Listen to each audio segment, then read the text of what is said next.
Continuous negative energy নিয়ে ভাবি, তাহলে আমরা কিন্তু তাদেরকেই বেশি করে আমাদের কাছে আকর্ষিত করব। মানে আপনি বলছেন যদি আমরা ভূত প্রেত নিয়ে বেশি আলোচনা করি তাহলে ভূত প্রেতের কবলেই পড়তে পারি? ব্যাপারটা অনেকটা সেরকম। দেখুন, খুব স্বাভাবিক অভিজ্ঞতাই বলতে পারি। একটা ছোট বাচ্চাকে আপনি যদি রোজ ভূতের গল্প শোনান, বাচ্চাটা কিন্তু তারপর থেকে 2-4 দিন বাদে থেকে দেখবেন অন্ধকারে গেলে ভয় পাচ্ছে, একদম গা ছমছম করে। এই সেই ব্যাপারটা বড়দের মধ্যে ব্যাপারটা ওই রকম নয়, অন্যভাবে।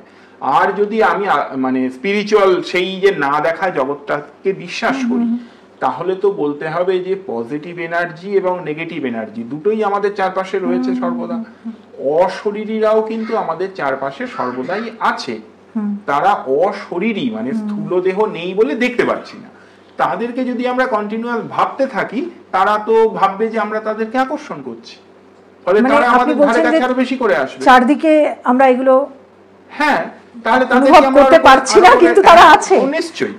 যে জায়গাগুলো, আমরা এটা সবসময় বলি, যে জায়গাগুলো যথেষ্ট পরিমাণে ফাঁকা এবং নির্জন, সেই জায়গাগুলোতে কিন্তু কিছু অন্য ডাইমেনশন, সেই সমস্ত আত্মা, তারা কিন্তু অবশ্যই সেই জায়গাগুলোকে অকুপাই করে থাকে। আমরা সেগুলো দেখতে পাই না।